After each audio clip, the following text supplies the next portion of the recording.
Bom, cada um pode se manifestar pela câmera ou pelo microfone aí para registrar a presença, tá bom? Só para registrar. Tá bom. Só para registrar mesmo por causa de... Eu não tenho câmera, professor. Tudo bem. Alberto e Guilherme, já foi? Presente. Tá bom. Bom, pessoal, então vamos lá. Eu vou apresentar a aula de hoje.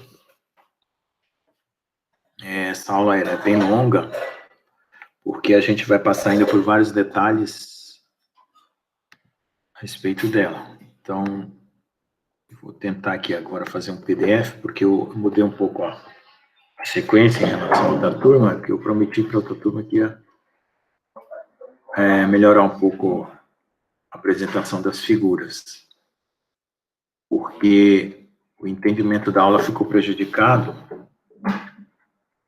devido à sequência das figuras que não estava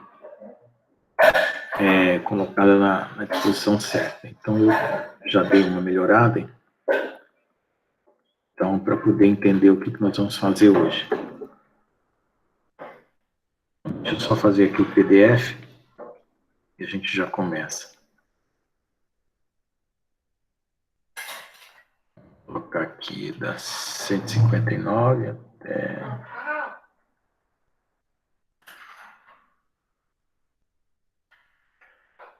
até 198. Deixa eu fazer então aqui o PDF e a gente já começa.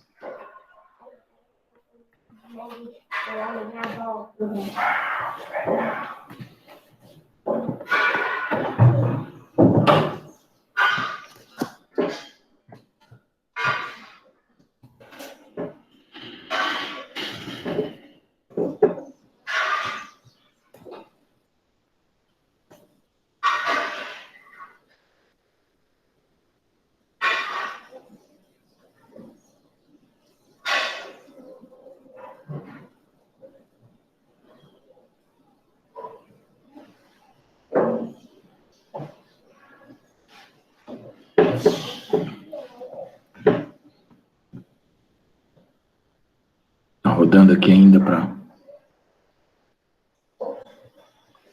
Eu tenho um PDF antigo, mas como eu mudei um pouco a ordem da apresentação, estou fazendo um novo aqui para postar lá no lugar do velho.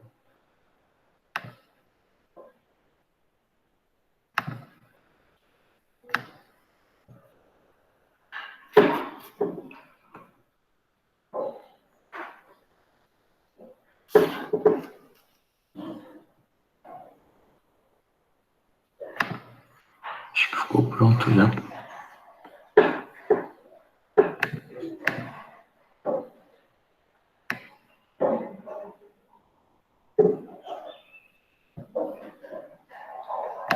Espera só um pouquinho mais.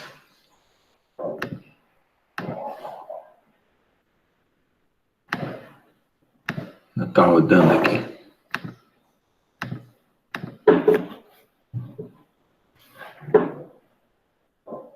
Deixa eu fechar algumas janelas aqui para ficar mais fácil.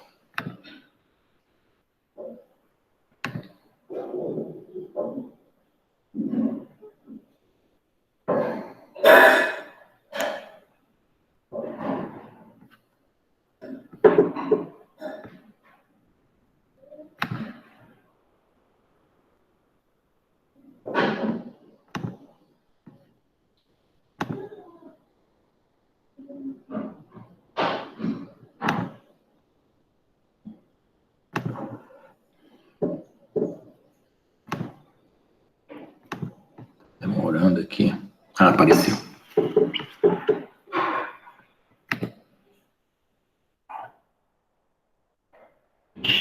Pegou tudo. Não era para pegar tudo, era só um pedaço.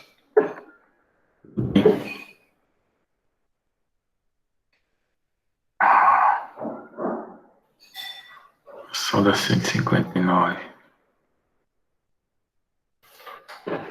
Não perdi tempo, não. Bom, então vamos lá. fazer a apresentação aqui e começar.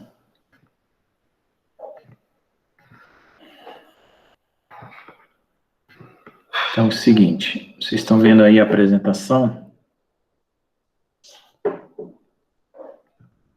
Nós vamos começar o seguinte, nós vamos trabalhar agora com esforços combinados. O que são esforços combinados? Nós tínhamos isso, tração, compressão, cisalhamento e torção. Agora nós vamos combinar esses esforços. Uma das formas de combinar esforços, tração, compressão e cisalhamento, é por meio das flexões. Tá? Então, você apoia uma barra e flexiona ela com uma carga sobre a sua superfície. Então, existem 3 tipos de flexão. Nós podemos classificar quanto ao tipo de força atuante. Então, a flexão pura é aquela que você atua somente no momento fletor. Não tem força cisalhante, né? Não tem força normal, nada disso, é só momento fletor. Então, é como se você pegasse uma borracha alongada e tentasse encurtar a borracha curvando ela, como está mostrado aí no desenho, tá? Então, essa é a ideia do esforço cortante. Ok? Aliás, da flexão pura, né? Com momento fletor sem esforço cortante. Bom, aí se você quiser uma flexão um pouquinho mais complicada, você pode engastar uma barra e flexionar na ponta. Com isso, você vai ter momento fletor e esforço cortante. É análogo a uma pessoa pulando na ponta de um trampolim. Aí, para você complicar mais um pouquinho, basta você, ao invés de colocar essa força na vertical aqui, na ponta, você coloca ela inclinada. Aí você já vai ter uma flexão composta, porque aí vai ter, né, a combinação momento fletor, esforço normal e esforço cortante. Então, você vai ter as 3. Tá? Existe uma outra maneira de classificar as flexões, é quanto ao eixo, né? Vamos ver aqui. Espera só um pouquinho aqui, voltar aqui.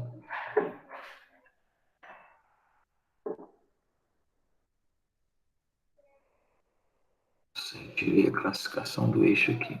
Espera só um pouquinho que eu...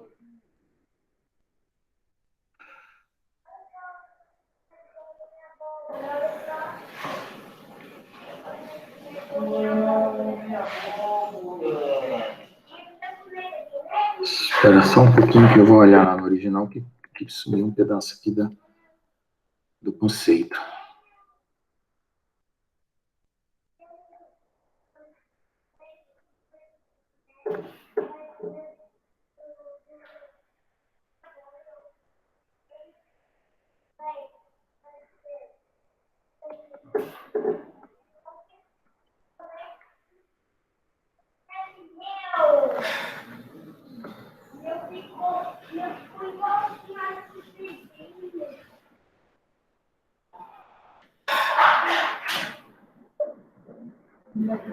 Tirei aqui o... Deixa eu botar aqui.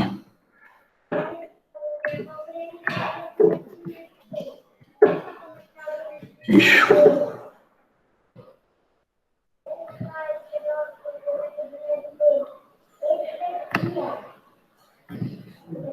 Eixo de solicitação. Tá certo. Tem que definir eixo de solicitação antes. Ele ficou definido depois, lá na frente. Isso. Não tem nada não. Eu vou colocar lá na posição certa. No próximo PDF eu refaço e coloco na posição certa. E antes de falar de classificação aqui, tem que falar dos eixos de solicitação. Vou colocar aqui, depois eu refaço. Não perder tempo, não. Bom, então nós temos, antes de fazer essa classificação aqui secundária, nós temos que dizer o que é o ES, que é o eixo de solicitação, certo? Então, o eixo de solicitação é aquele que é formado pela interseção do plano das cargas, você tem as cargas sendo carregadas em cima da superfície, né? E a seção transversal do corpo. Então você tem um eixo denominado eixo de solicitação, que é o ES aqui. Então, quando o eixo de solicitação coincide com um dos eixos principais de inércia, né, você tem o que a gente chama de flexão normal. Tá? Então, você pode ver aqui, ó, esse exemplo anterior aqui, ó, que o eixo de solicitação aqui, ele passa pelas direções principais aqui do corpo, né? Então, você tem a direção de comprimento, largura, espessura. Então, a carga aqui está direcionada. Quando, no caso aqui, ó, essa carga está inclinada, tá? Então, ela está fazendo um ângulo diferente em relação às direções principais do corpo. Então, nesse caso aí, nós temos uma flexão oblíqua. Então, o eixo de solicitação e o eixo de rotação não coincidem com os eixos principais de inércia. Tá? Então, essa é uma outra forma de classificar a flexão. Então, nós vamos ter perguntas teóricas na prova a respeito desses conceitos e aplicação prática deles também. Tá? Então, é o seguinte, quando você flexiona uma barra de forma oblíqua, ela vai abaixar e encurvar ao mesmo tempo, tá? Então, vai ter uma região embaixo, que vai ser uma zona de compressão, e em cima uma zona de tração.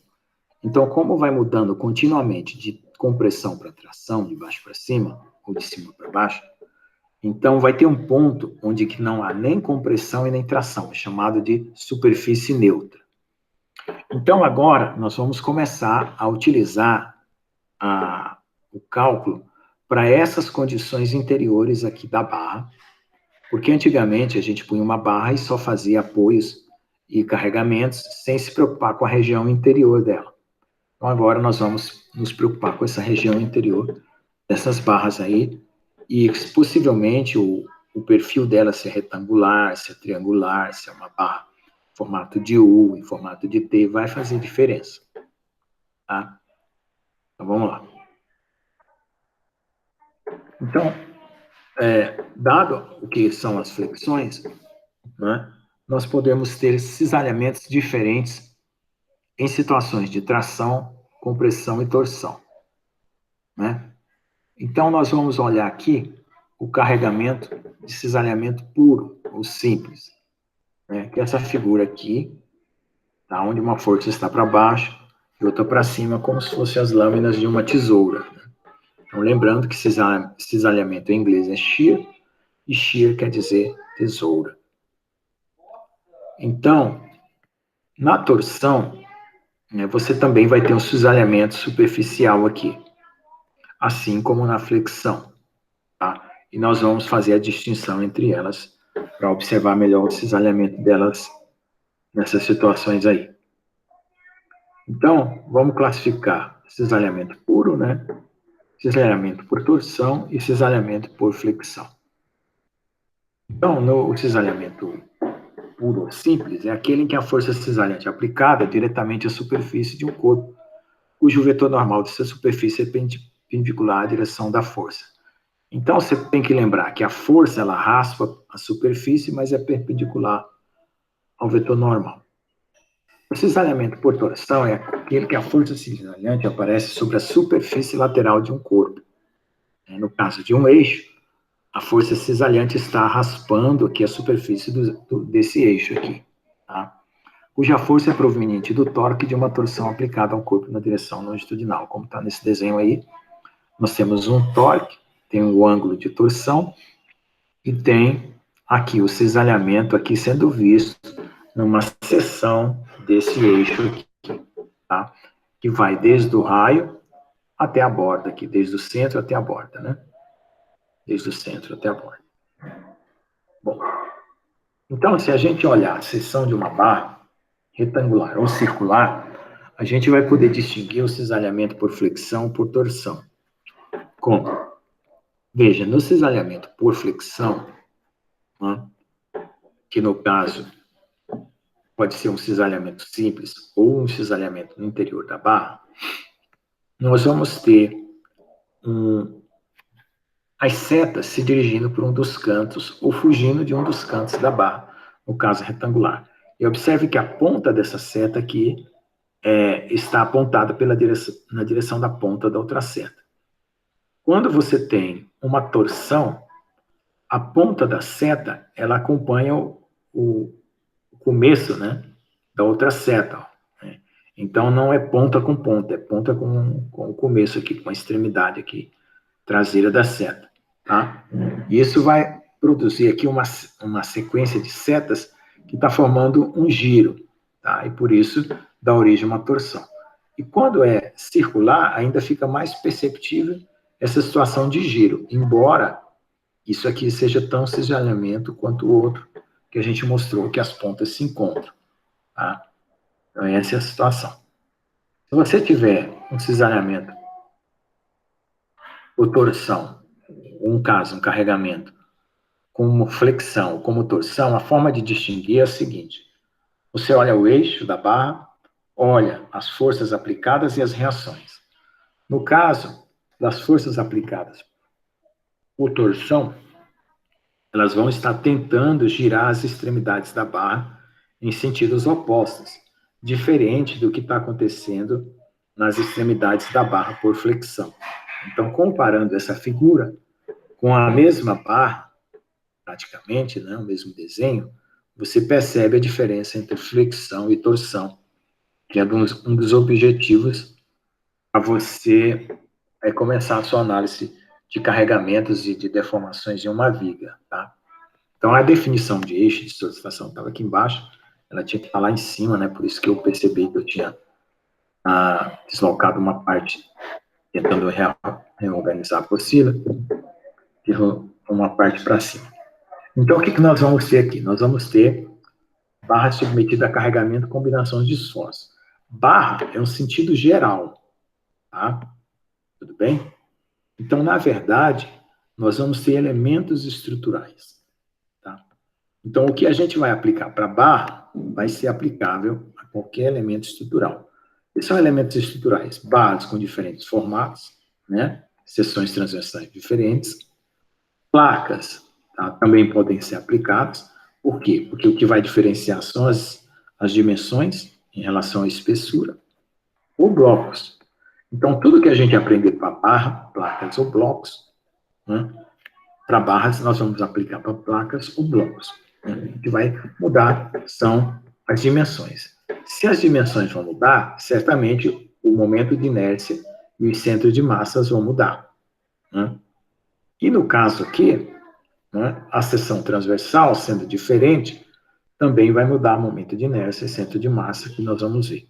Então, nós vamos estar escolhendo diferentes elementos estruturais. A princípio, nós vamos aplicar uma barra, simplesmente, porque é a forma mais direta e simples. Depois, podemos aplicar a placas ou a blocos, tá? Conforme o interesse. Então, o que nós podemos fazer com essas barras?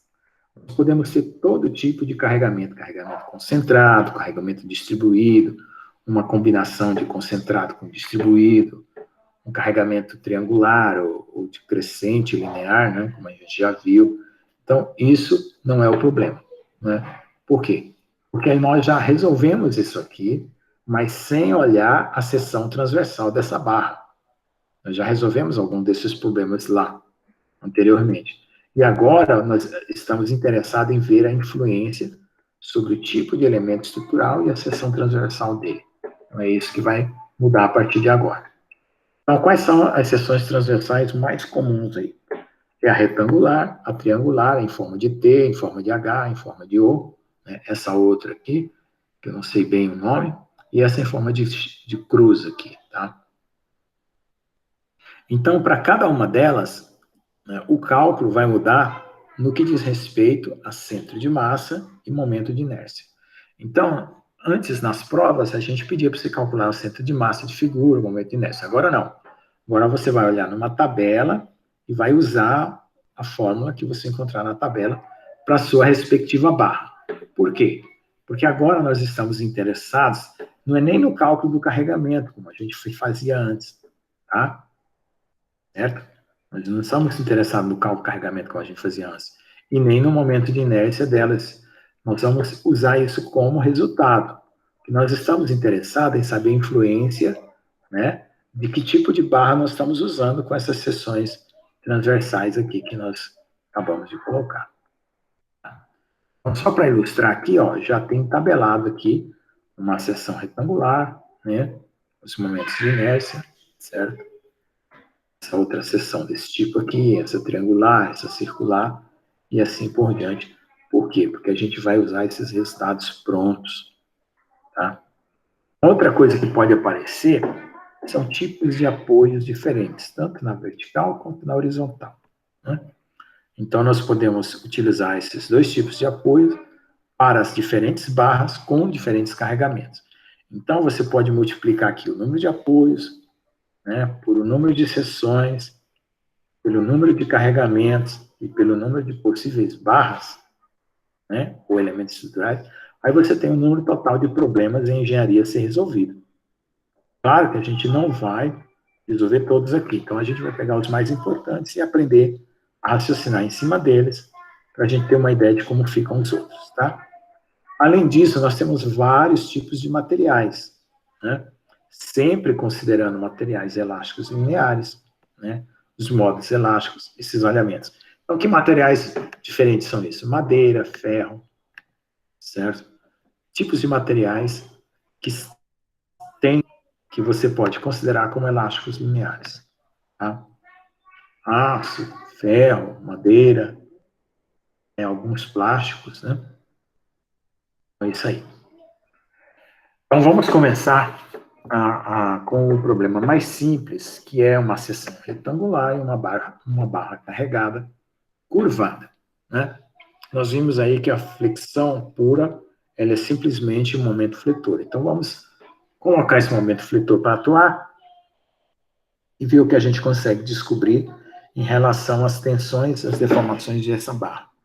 Então, a gente vai considerar essa barra como sendo um pedaço de um arco de circunferência para a gente ter um raio de curvatura, né, e uma espessura aqui apropriada, né, como o desenho está mostrando aqui, que essa barra que está aqui em cima, né, ela está sendo considerada como parte de um eixo, aliás, de um raio de curvatura aqui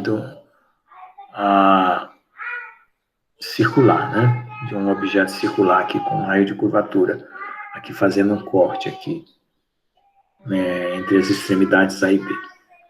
Então, a gente sabe que essa curvatura dessa barra aqui, né, curvatura é o inverso do raio, ele é dado pela variação do ângulo pelo arco, né? Quanto varia o ângulo pelo arco? Esse arco aqui, ele está praticamente na direção X. E se a gente pegar um tamanho infinitesimal aqui, a perda por aproximação é muito pouca. Então, nós podemos considerar ela como dθ dx. Esse ângulo de deflexão θ, né, no caso dessa barra, dessa viga, né, vai ter um comprimento L, né, o comprimento da viga, né? Então, aí existe uma relação entre esse comprimento L aqui, o raio de curvatura e o ângulo de deflexão. Então, ρθ é igual ao comprimento. Se você estiver afastado do centro, né? Por quê? Porque as fibras para baixo estão maiores do que as fibras na extremidade de cima. Então, as fibras de cima estão encurtadas e as de baixo estão alongadas. Então, a gente vai pegar uma fibra bem do meio e corresponde ao comprimento L real da barra. Porém, se você estiver afastado dessa região, ou você vai estar comprimido ou você vai estar alongado. Então, esse comprimento comprimido ou alongado, afastado uma distância da linha central, vai ser ρ menos y vezes θ, né? Então, y aqui é o quanto ela está afastada da linha central. Então, ρ menos y, esse raio aqui, né, dessa parte que está afastada. Bom, aí você tem o L', né, que é a variação de comprimento, ΔL, você substitui as duas equações anteriores, Você descobre que a variação do comprimento é menos y, que é a distância de afastamento do ponto que você está considerando o L', vezes o ângulo θ de curvatura. Mas, como você trabalha com elasticidade, você precisa calcular deformação. Então, deformação é ΔL sobre L. Então, ΔL já foi encontrado essa equação aqui, menos Yθ. E o L é ρθ, que já foi encontrado lá em cima, né, aqui em cima. Então, você joga aqui na equação e descobre que a deformação na direção x é menos y sobre ρ. Esse ρ dá para calcular, que é a curvatura da barra. O y também é a posição a partir do centro da barra. Então, é possível calcular essa deformação xx. Agora, é o seguinte, esse y ele vai de 0 até c, que é metade da altura da barra, h sobre 2. Então, a deformação máxima vai estar na superfície ou inferior ou superior, sendo uma deformação de compressão ou de tração. Então, você coloca aqui que é menos c sobre ρ. Se você colocar h sobre 2, vai ficar menos h sobre 2ρ, né? Tudo bem. Aí você pergunta, poxa, mas isso aqui é só na direção x, né? E nas direções y e z? Então, a gente sabe, pela relação de Poisson, que quando você deforma uma coisa numa direção, vai afetar as outras duas perpendiculares, por um módulo de Poisson. Então, você pega essa mesma deformação y sobre ρ, multiplica por menos i, o módulo de Poisson, e você vai ter aqui as relações. Exx menos y sobre ρ, EYY, ni y sobre ρ, EZZ, ni y sobre ρ. Então, se acontecer de uma expandir e a outra comprimir, né, então vai acontecer o contrário nas direções perpendiculares. Tá? Depois a gente faz um desenho aqui para explicar como é que fica essa forma final quando a barra está distendida dessa forma aí. Uma outra relação é você comparar com o valor máximo. Por quê? Você tem que pensar em deformação máxima e tensão máxima, porque você quer saber até quando essa barra vai resistir, né? Então, você vai usar a lei de Hooke e calcular isso aí. Então, se você sabe a relação entre epsilon e epsilon máximo, aqui, ó, você divide uma pela outra, encontra essa relação que está aqui embaixo. Xx e y e zz. Estão elas aqui, C sobre ρ, e C sobre ρ. É só uma relação de separação, né? De C é um afastamento do centro da barra e ρ é o raio de curvatura. Bom, então é aqui. Então, essa viga com deformação e sem deformação, né, tem esse aspecto aí. As linhas, certo, verticais permanecem retas e as horizontais ficam curvas. Tá? Que são as fibras que a gente chama. Tá? Então, vamos continuar aplicando o cálculo para esse problema. Então, o que acontece? Eu sei quem quer deformação. Ótimo. Mas, então, eu posso calcular a tensão. Por quê? Porque existe uma lei, chamada lei de Hooke, que relaciona a tensão com deformação. Então, multiplicando por E, as equações anteriores, todas elas, né, você tem o sigma xx, y, zz. Então, o que é isso? São tensões normais. Tá? Aqui, ó, cálculo das tensões normais. Então, aí, ó, o sigma máximo, também você coloca o epsilon máximo, que já foi calculado, e tem o sigma y e sigma z máximo de todas elas. E a relação entre os valores intermediários e o máximo está sendo dada aqui, da mesma forma que era da deformação. Ó. Então, é a mesma coisa, a relação entre eles, por quê? Porque só multiplicou pelo modo elástico. Se você falar, não, quero usar C, quero usar H sobre 2, tudo bem. Coloca H sobre 2 na forma, aí você tem em relação à largura da barra.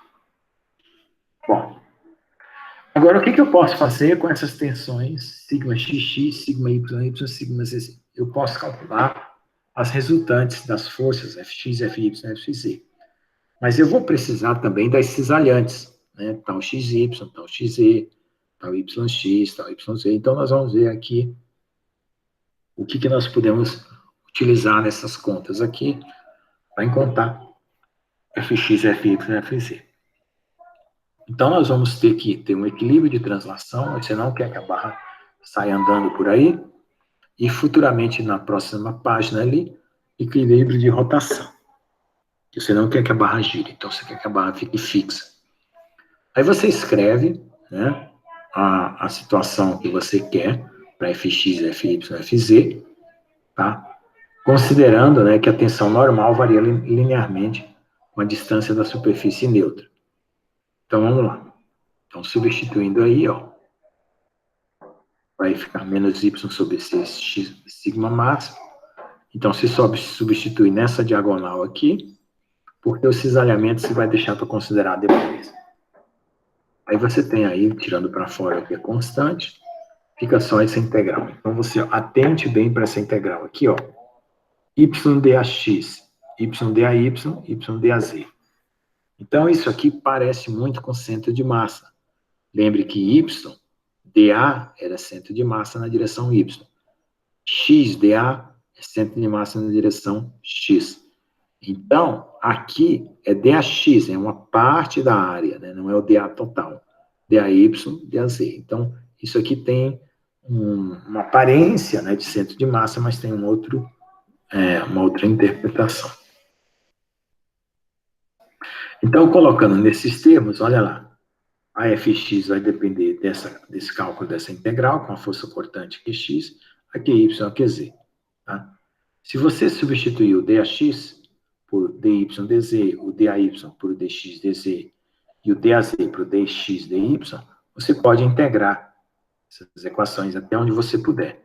Então, vai ficar y quadrado dz, aqui y dx dz fica o próprio volume da barra, né? Y dx dy vai ficar y quadrado dx. Então, vai ter uma y quadrado dz e uma y quadrado dx, que é muito parecido também com o momento de inércia. Por quê? O momento de inércia era a coordenada ao quadrado vezes, né, no caso, o volume ou a área, né? Então, aqui, nós temos uma coisa muito parecida com o momento de inércia. Então, a gente também vai utilizar isso aí. Mas como esse primeiro aqui, o dz é independente, a integral de dz vai dar b, né? Então, fica y quadrado b. O volume aqui é bhl, que é o volume da barra. E esse aqui, dx, né? Vai ficar a integral em x, l. Então, nós temos as três forças aqui. Agora é o seguinte, o que acontece? Você está aplicando um carregamento numa direção vertical, QY, tá? A direção Y. Então, não vai existir um QX nem um QZ. Então, você tira ela da equação aqui e deixa dessa forma aqui. Então, aí você tem a forma para calcular fx, fy e fz, tá? Aí você pensa o seguinte, bom, vamos pensar, né, o que está acontecendo na direção x, y e z se eu estiver olhando bem no centro de massa do corpo, né? O centro de massa, ele está numa linha passando pelo meio da viga, e na seção transversal está no centro da seção transversal. Tá? Então, se você pensar dessa forma, YCMA é igual a zero, por quê? Porque é o próprio centro de massa. Então, se você trocar essa equação aqui, y quadrado b, por YCMAx, você vai perceber que é zero. E essa aqui mantém, né? E essa aqui, YCMCL, você vai ter a Z, vai perceber que é zero. Então, as duas forças, Fx e Fz, vão sair fora do cálculo, sobrando apenas Fy. Por quê? Porque o carregamento está na direção Y. Se você tivesse um carregamento na direção X ou na direção Z, certamente não anularia esses valores aqui. Tá? Então, você está aplicando o carregamento numa direção e está aparecendo nas outras, mas por consequência, e não por um carregamento direto. Aí, nesse sigma máximo aqui, que você pode considerar dessa forma também, se substituir lá, você tem uma equação. Agora, o interessante é que se você tiver uma carga P vindo na direção Y, você pode medir o modo elástico da barra, olha lá. O modo elástico da barra é o carregamento P, raio de curvatura, dividido pelo volume da barra, dividido pelo modo de coação. E o volume da barra é BHL, CH sobre 2, ainda fica mais fácil ainda o cálculo do modo elástico. Bom, agora que a gente trabalhou com tensões normais, né, vamos ver outras considerações aqui utilizando agora a questão do momento fletor, né, e mais para frente, tensão tangencial. Então, a gente sabe que o momento fletor, né, ele é um pouco diferente aqui do momento torsor, né? Então, no caso, a nossa barra, ela está sofrendo uma flexão. Então, nós vamos utilizar a equação do momento fletor, né? Então, o momento fletor é F vezes R, temos as componentes MX, MY, MZ, as de F, FX, FZ, a posição é RX, YZ. Né? Então, fazendo as combinações do produto vetorial, você tem as três componentes do momento fletor. Você sabe que uma força é dada por uma tensão integral de tensão da área, substitui, você tem todas as forças aqui, substitui na equação lá da sigma vetor RdA, então todos os momentos fletores estão presentes aqui, né? Aí você vai selecionar aqueles que você considera participantes do problema, né? Aí você tem MX, MY, MZ, tá? Então, essa situação toda aqui se reduz a isso, tá? Lembrando que a direção é a direção da regra da mão direita. Não esquecer isso. Aí vamos colocar sobre esses momentos fletores uma condição de equilíbrio de rotação. No equilíbrio de rotação, você vai considerar que apenas o eixo Z, né? Vamos voltar lá na figura só para a gente lembrar, olha aqui, ó, certo? Então, olhando aqui, ó, esse eixo que atravessa aqui perpendicular à barra é o eixo Z. Então, qualquer sentido que você der, vai ser aqui. Na direção X não tem rotação e na direção Y não tem rotação, só na direção Z. Voltar lá, considerar apenas a direção Z.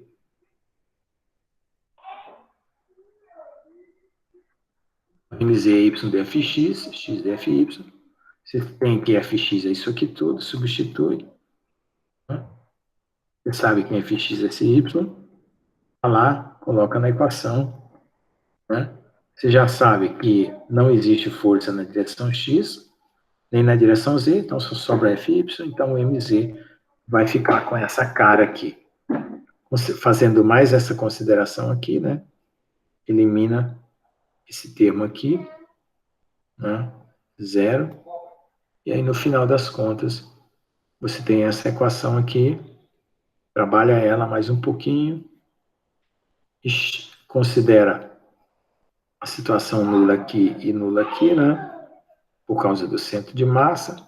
Então, o momento mz vai ficar menos sigma máxima sobre c, que é a metade da altura, né? E só quadrada de ax.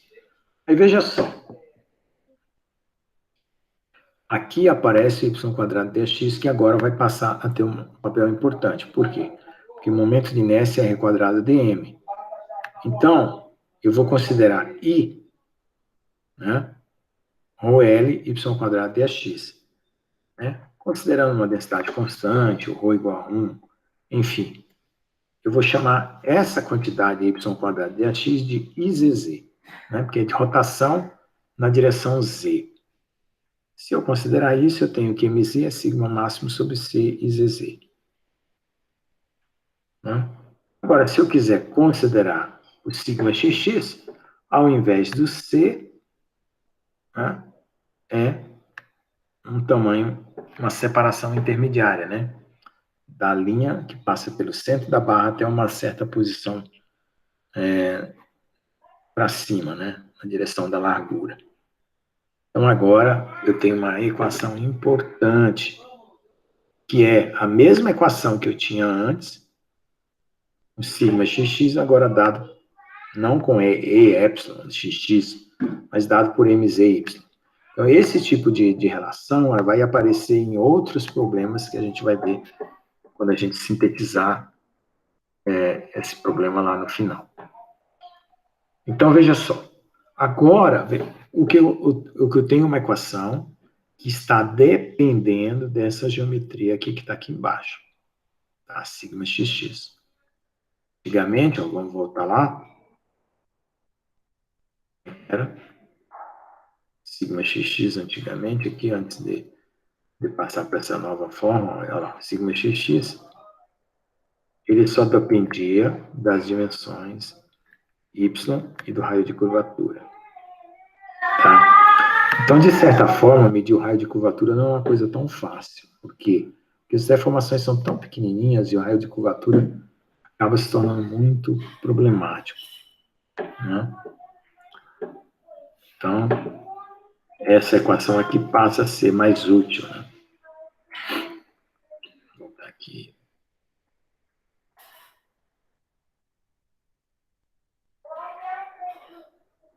Isso, essa equação aqui passa a ser mais útil. Bom, então eu sei que se essa equação aqui é satisfeita, pegando as equações anteriores que eu já tinha encontrado, eu vou fazer uma relação entre elas. Olha lá. É só pegar, né, MZ, Y e ZZ. Agora eu coloco um Ni na frente, um Ni na frente. Então eu tenho as tensões nas outras direções devido ao momento fletor. Tá? Aí. Então agora eu tenho uma dependência direta das três tensões, dependendo da forma da barra, que é o momento de inércia que vai dizer. Uma barra retangular, LBH ao cubo sobre 12, substitui, tá aí. Isso aqui também me dá uma equação de modo elástico. Como? Eu pego a equação que eu acabei de obter, menos mz, y, zz, igual a exx, né? Eu sei que exx é y sobre ρ, eu também tenho uma equação com modo elástico, onde agora eu não utilizo mais a carga, mas o momento fletor, o momento de inércia, para calcular o momento modo elástico. Tá? Se você quiser comparar esse modo elástico aqui, bom, vamos colocar o IZZ, que é a da barra retangular, como é que fica? Fica 12mzlb ao quadrado, xx e tal, você vai encontrar uma fórmula para o modo elástico. Se você considerar que o E máximo é 6 sobre ρ, mz é PL sobre 4, por uma viga em flexão, aí você tem aí 3πρ sobre CB. Tá? Bom, então vamos lá. Então, já que a gente trabalhou com tensão normal, momento fletor, a gente já sabe a deformação, tensão, momento fletor, agora vamos para cisalhamentos. Da mesma barra, mesmo problema. Então, uma força para cima, outra para baixo, a diferença vai ser delta QY, que é o QD menos QC. Então, o que calcula o QD? É sigma D dA. QC, sigma C dA. Q e D são as partes do corpo aqui, D e C, né? Nós estamos calculando. Se eu usar a mesma equação que eu acabei de obter lá, sigma D é MD, Y e Z, sigma C é MC, Y sobre Z. Então, delta QY, sigma D menos sigma C, dAx, coloco lá, MDY sobre Z, MC, Y sobre Z. Então, o Z é o mesmo, fica MD menos MC, Y dAx. Então, isso aqui é um delta M, né? Delta MZ, Y dAx. Então, veja, eu estou fazendo uma integral na área, né, considerando o momento de inércia, que pode sair fora da integral, mas o delta mz depende de x. Então, a área de x, com o delta mz dependendo de x, então só o izz que pode sair fora da integral. Outra coisa que eu posso dizer é que o delta mz é QY na direção x vezes delta x. Né, que é uma força, aqui como fosse um torque, né, uma força vezes um deslocamento aqui, ó, delta x. Substituindo isso aqui, tá? É a integral de delta. Esse aqui é o delta y total, variação total da força na direção y. Aí eu encontro aqui, ó, essa integral de y dx. Certo? E tem uma cara de centro de massa. Então eu vou chamar de K, tá? Uma constante, dependendo da área. Tá? Isso está se chamando de K aqui. Então, nessa condição aqui, olha lá, para a linha neutra, passando pela viga, pelo centro de massa da viga, nós temos que a posição do centro de massa é VAX é Y dAX. Então, essa relação é válida por causa da definição de centro de massa. Né?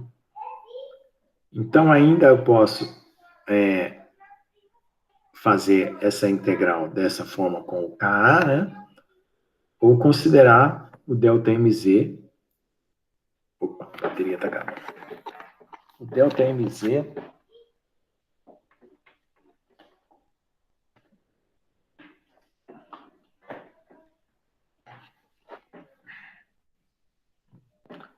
ΔMz aqui, ó, vezes Ka. Por quê? Porque y ΔX e ΔMz. Então, eu posso utilizar o carregamento que está sobre a barra para fazer esse cálculo de ΔQY, ou posso utilizar o momento fletor. Tá? Então, as tensões poderão ser calculadas de forma aproximada, né, como ΔQY, ΔX. Então, tal YX tem que ter uma força na direção Y, uma área na direção X. Pode-se utilizar o ΔMz, o Ka, né? E o ΔX, quem que é? B vezes H. Isso, como tal YX é o quê? É participante da lei de Hooke, então é G gama YX. Né?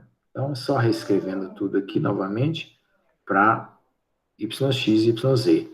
Num eu divido pela área X, outro eu divido pela área Z e vou ter respectivos valores aqui. Então, note que aqui mudou para BH e aqui para BL.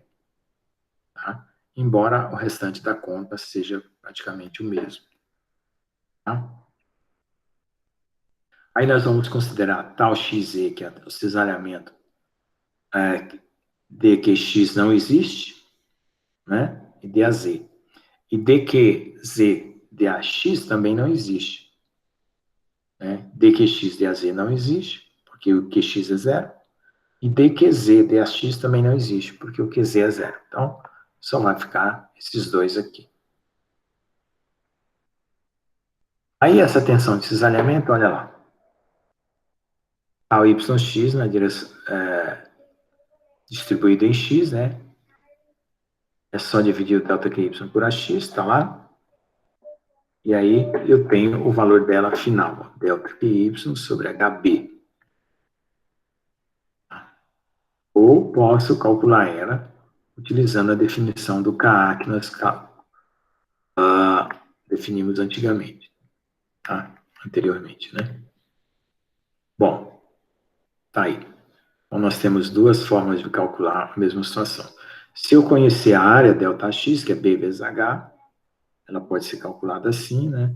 Relacionando com a lei de Hooke para o cisalhamento, eu posso até tirar um valor de G. Então, eu faço um ensaio de uma barra sendo flexionada, e nesse ensaio eu posso, sabendo as forças, sabendo o carregamento, medir o E, modo elástico, ou o modo cisalhamento.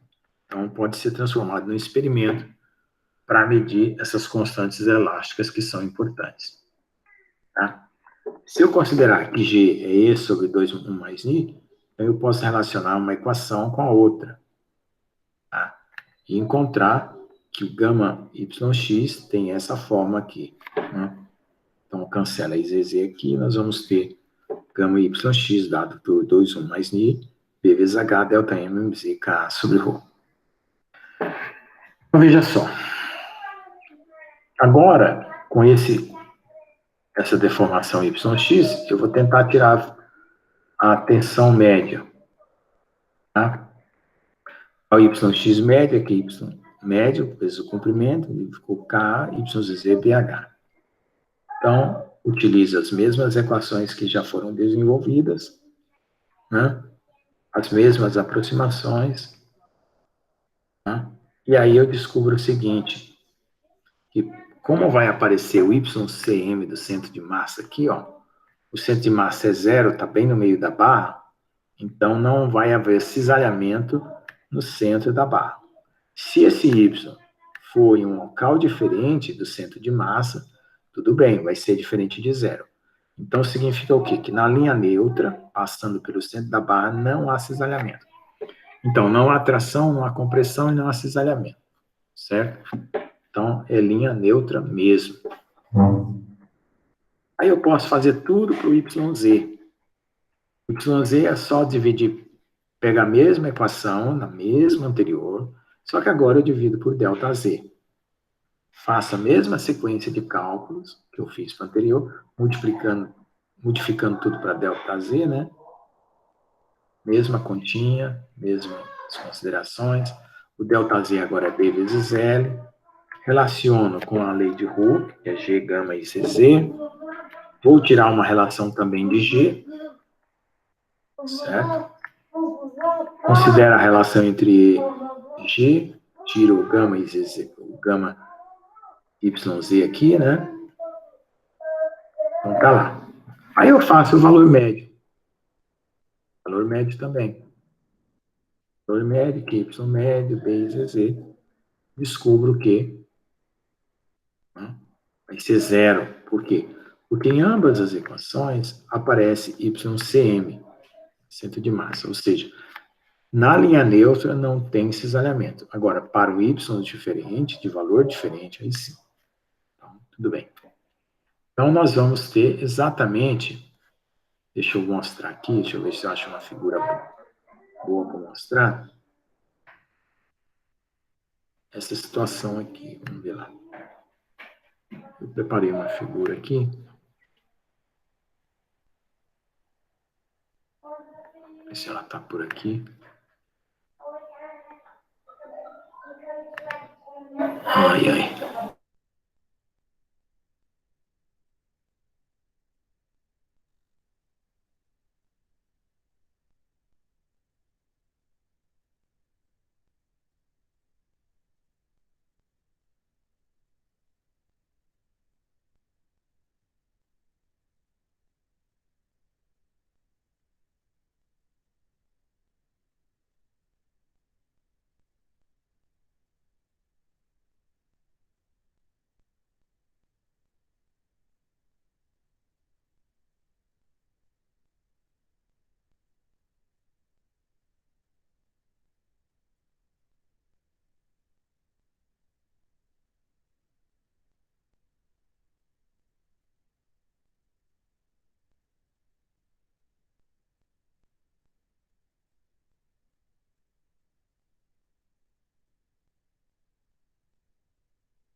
Professor, eu não sei se sou só eu, mas não tá dando pra ouvir o senhor.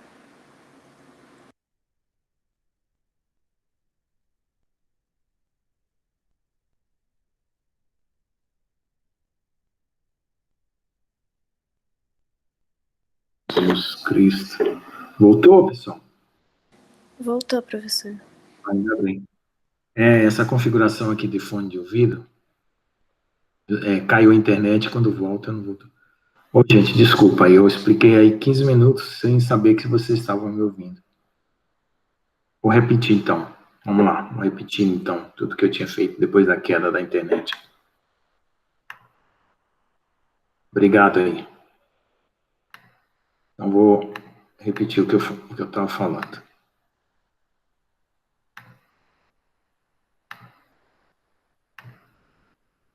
Bom, então nós estamos resolvendo esse problema de uma viga retangular. Então, no centro da viga, não há nem compressão, né? Aliás, nem tração, nem compressão, né? Então, a compressão está em azul aqui, a tração está em vermelho. Então, tudo que nós fizemos para calcular o cisalhamento deu zero, porque nós estamos exatamente na linha neutra. Essa linha neutra vai pegar todo o comprimento da barra, né? E aí nós vamos olhar aqui por cima. Então, para essa superfície aqui, que é o AY, você tem cisalhamento. Então, para baixo também. Se eu olhar do ponto de vista da AX, que é essa superfície, eu vou ter tração de compressão aqui, tensão de compressão. Se eu olhar por aqui, eu vou ter tensão de tração.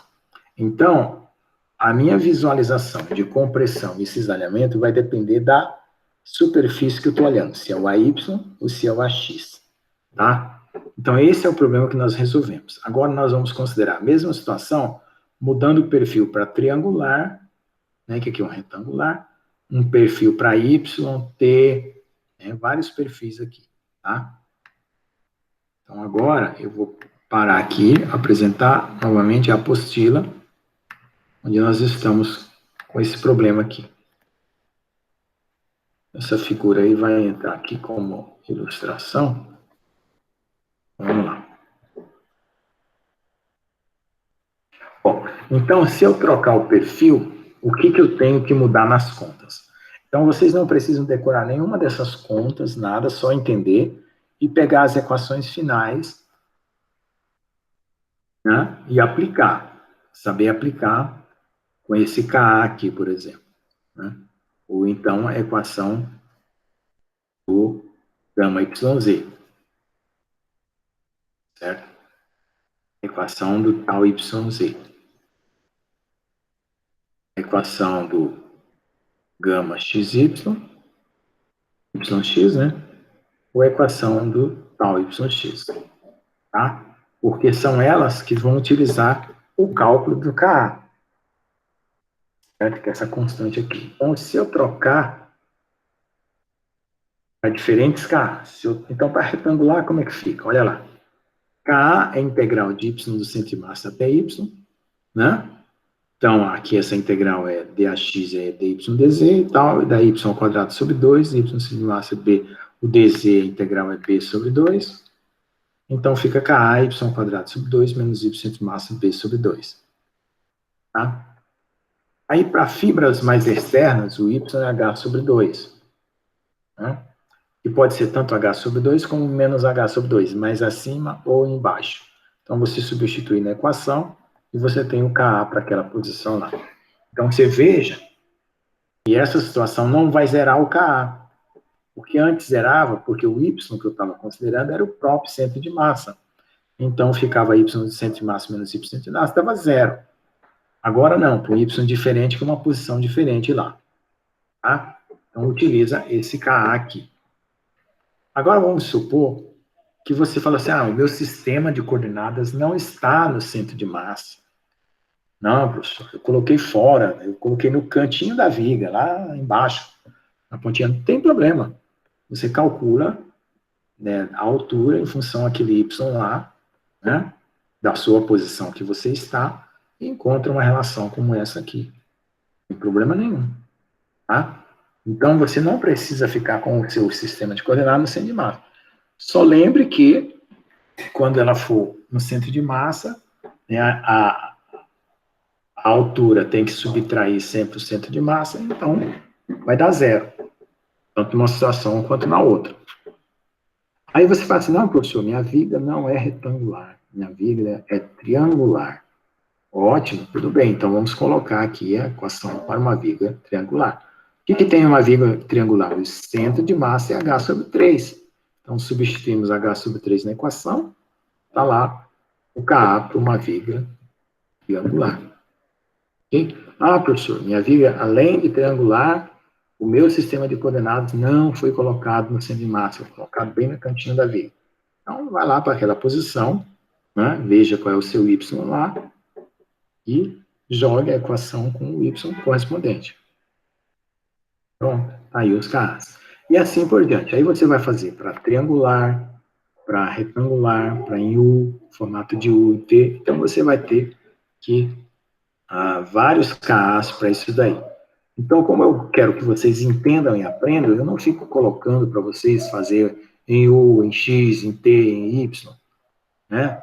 Eu quero que vocês aprendam os dois básicos, entendeu? Aí depois aprende os demais. Se não entender, não adianta tentar calcular o Y em forma de T, em forma de U, porque não entendeu o retangular e o triangular, então não vai fazer diferença.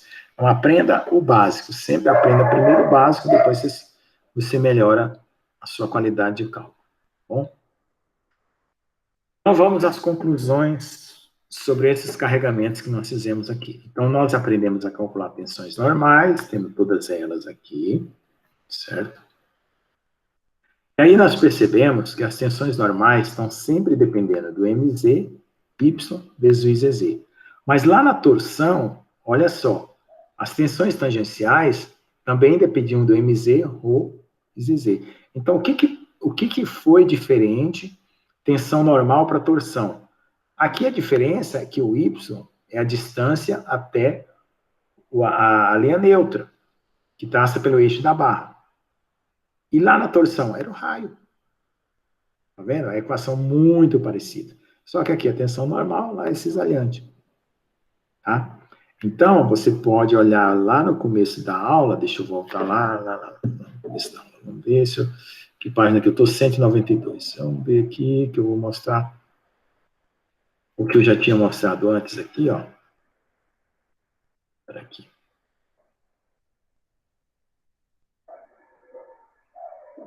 Aqui, ó, olha lá. Vendo essa figurinha aí? Conseguem ver? Então, o que eu estou calculando de cisalhamento para essa flexão aqui, ou para torção no círculo, ou para torção no retângulo, numa seção retangular mesmo, olha só, é do ponto, do centro da linha neutra, até uma distância y. Que no caso de uma torção, é o raio, olha. Por isso que a equação lá trocou o y pelo raio. Aqui, entendeu? Tá certo? E aqui, se fosse retangular também, mas aqui não seria raio, seria um y também. Tá? Então, é isso que está lá. Então, vamos lá para 192 e volta.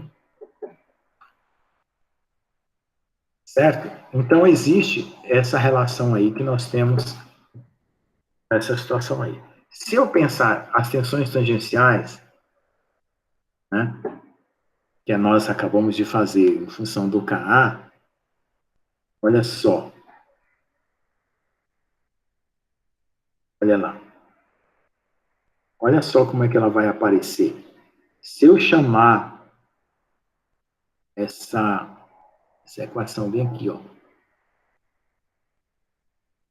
de Ka, né? Então, se eu chamar de YA, Ka sobre H delta Z, porque isso aqui, ó, Y é comprimento, área, aqui é uma área embaixo, é como se fosse um Y lá. Olha lá, se eu chamar dessa forma aqui, tá? até o tal XY vai ter uma cara muito parecida. M e ZZ, YA. Então, veja só, essa maneira de calcular sempre dependendo do momento fletor, momento de inércia e de uma coordenada, ela é idêntica para todos os cálculos. O que muda são as interpretações. Tal YX, né? E tal YZ também aparece a mesma coisa aqui. Tal YZ. Vou corrigir aqui. YZ, gente. Aqui é YZ, porque é YZ, aqui eu não troquei, YZ. Tá? E aqui é YB, que eu vou corrigir. Equação 11.617, já vou lá, já corrijo já. 11.617.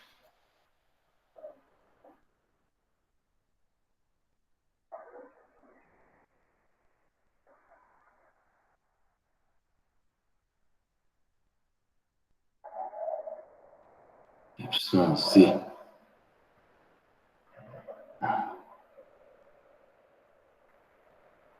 YZ. YB. Deixa eu ver, YZ aqui também é YZ. Esse é um vermelho aqui.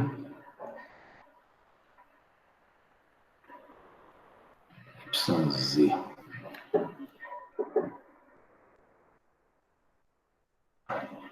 Pronto, corrigido lá na apostila já. Então, ó, resumindo, voltando aqui às nossas conclusões. Todas as tensões, sejam elas de tensão normal ou tensão cisalhante, seja ela por torção, seja ela por fricção, vai ter uma cara do tipo momento fletor dividido por momento de inércia vezes uma distância. Todas. Essa distância pode ser uma altura, né? Uma distância até a linha neutra, pode ser um raio, né? Ou pode ser uma distância mais, vamos dizer assim, elaborada, geometricamente mais elaborada, dadas as condições dessa equação mais complicada aqui. Tá? Então, é isso que nós temos como conclusão. Lembrar sempre disso.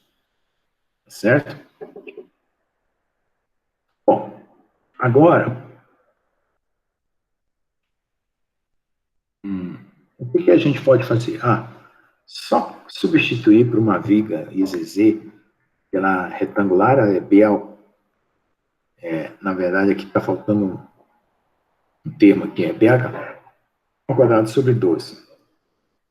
Mais uma equação para eu corrigir aqui. E aí substitui aqui e conta com o valor final. Você calcula aqui o valor final aqui. Bom, mesma coisa para o outro lado, valor final aqui. Bom, agora é o seguinte, se eu tenho a sigma XX, a sigma YY, a sigma ZZ, tenho todas elas e tenho a tal XY, tal YX, tal XZ e tal, eu posso montar esse tensor aqui.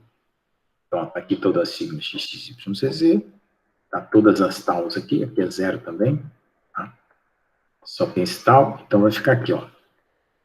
Tensor das tensões aqui, olha lá. Né? Escrito dessa forma, com esses dois elementos aqui nulo, né? E também pode ser escrito assim, ou assim, tem várias formas de escrever o mesmo tensor. E agora, se eu dividir as tensões normais pelo modo elástico, eu tenho as deformações normais, e se eu dividir pelo modo de cisalhamento, eu tenho as deformações tangenciais. Então, está aqui o tensor das deformações. Então, juntando o tensor das tensões com o tensor das deformações, olha lá. Tensor das tensões, tensor das deformações. Tá? Então, é isso aí. Então, o que acontece? Eu saberia resolver esse problema assim, com essa matriz aqui de cara? Não. Certo? Por quê? Porque seria muito mais complicado resolver esse problema de forma matricial. Mas eu chegaria naquelas tensões igualmente, né? Porque as tensões são elementos da matriz. Então, eu parti, né, do específico para o geral. Mas eu também poderia ter partido do geral para o específico, certo? Então, resolver a lei de Hooke, como tensor das tensões, uma matriz de rigidez, vezes o tensor das deformações, é o problema da elasticidade, que a gente vai encontrar em todas as situações. Então, o que vai mudar isso aqui, ó, é o tipo de viga que eu tenho. Se é uma viga retangular, se é uma viga triangular, se é uma barra, se é uma placa. Então, sempre é isso que nós vamos resolver. Como a gente não tem condição de resolver isso de pronto, por meios matriciais, a gente resolve por partes, certo? Então, essa é a conclusão da aula de hoje, certo? O restante é traçado de diagramas, né, que a gente vai ver da próxima vez, tá bom? Então, desculpa aí os barulhos paralelos, certo? Desculpa aí a interrupção da internet. Espero que vocês tenham compreendido a aula. Pode fazer perguntas agora ou pode deixar para semana que vem, porque esse assunto agora continua, né? E nós vamos entrar agora no próximo assunto, além de fazer alguns exemplos aí, é a questão de tensões internas no material, né? Depois das tensões internas do material, que a gente vai ver uma coisa chamada círculo de Moore, aí encerra a matéria do ano de 2020. Aí nós vamos fazer uma prova com perguntas conceituais e alguns problemas bem fáceis de resolver, né, sem complicação, mas que você mostre que você entendeu a aplicação dos conceitos. As barras não vão ser complicadas, tá? E aquele conceito de centro de massa de figuras compostas, né? Uma barra em T, por exemplo, são duas retangulares, uma posição e outra na outra, né? Uma barra em U também, aí já são três barras retangulares, né? Uma descendo, uma embaixo e outra, duas na laterais e uma embaixo, né? Então, às vezes, pode ser que a gente utilize o momento de inércia de uma figura composta dessa daí. Bom? Ok, alguma dúvida? Essa é a aplicação mais geral de barras com diferentes seções transversais, tá? Então, a matéria, ela não avança muito mais do que isso, porque seria uma matéria de engenharia civil, se fosse para avançar com mais detalhes acima disso aí. Então, a gente passa para círculo de Moore, que é análise de tensão e deformação, que é muito útil para as características dos materiais, principalmente naquela parte que o Celalco, né, que é o professor de vocês, de metais, não sei se é o professor Márcio, o professor Oswaldo, mas ele dá muito a parte de cruamento, deformação plástica, aquela parte lá. Então, o círculo de Moore, que é o próximo assunto, é muito mais interessante para a engenharia de materiais do que você ficar calculando essas vigas aí.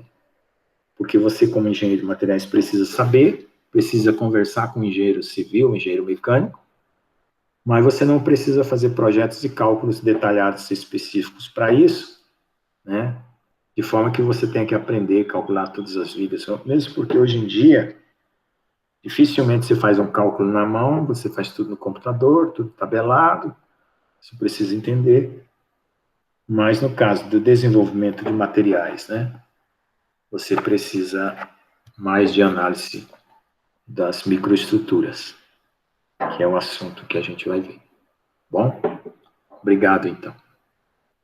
Vou parar aqui a gravação. Obrigada, professor. Até semana que vem.